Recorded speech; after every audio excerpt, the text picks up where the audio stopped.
Witches. So today we're going to talk all about the full moon that is happening tomorrow. The October full moon this year is called the Hunter's Moon. It sometimes can be called the Harvest Moon depending on where it falls with regard to the autumnal equinox, but it's also called the Blood Moon, the Hunting Moon, the Leaf Falling Moon, and the Rutting Moon.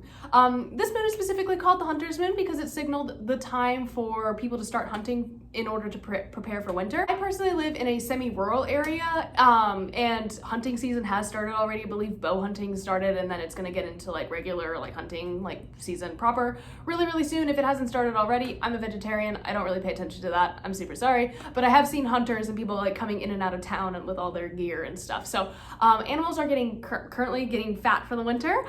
So now is the time that people go out to go hunting to yield the best meat, I guess. I don't know.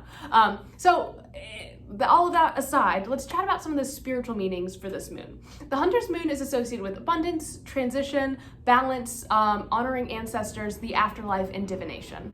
The Hunter's Moon is also a really great precursor to Samhain, and it has a lot of the same correspondence. For example, colors like red, dark purple, black, white, silver, gold, dark blue, all of these are associated with the Hunter's Moon. You also have crystals like obsidian, moonstone, smoky quartz, amethyst, carnelian, herbs like yew, apple, catnip, mugwort, pumpkin, rosemary, and pomegranates. Some spell work that you might want to do for the full moon, for the full Hunter's Moon is ancestor work, number one.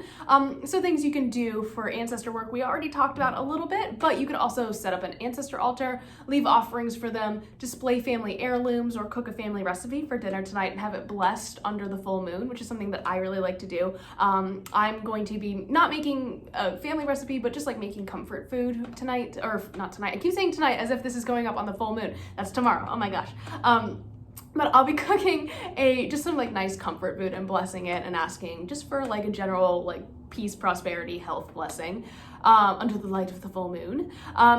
You could also do spirit work, visiting, just general spirit work, visiting a cemetery, working with the spirits of the land. I work with Anubis and the animal spirits. I don't think you can see them from this angle, but I have a couple skulls and stuff.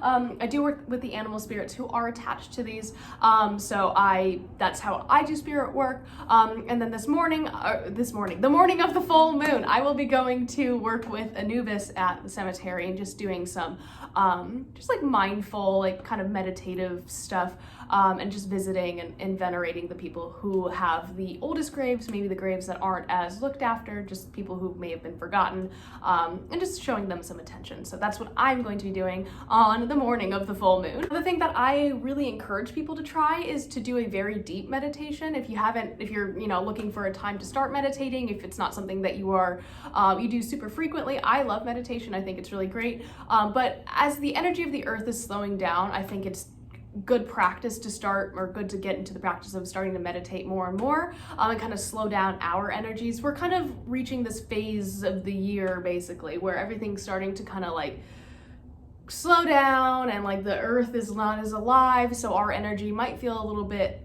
stagnant or slow, which is normal. So it's good to get in tune with that so we don't freak out, because every fall I panic because I'm oh my gosh, why are things not moving as quickly? I shouldn't be. And then it's just because the energy of the earth is slower. That's just it. We're just super in tune to that. So we shouldn't be pushing ourselves so much. In the darker half of the year, we should be resting and taking care of ourselves. So it's very good to start kind of maybe a meditative practice or a yoga practice or something like that. And just starting off tonight, oh my gosh, starting off under the full moon, the full Hunter's Moon is a great way to start that practice. If you're looking for a sign to do it, perhaps this is it.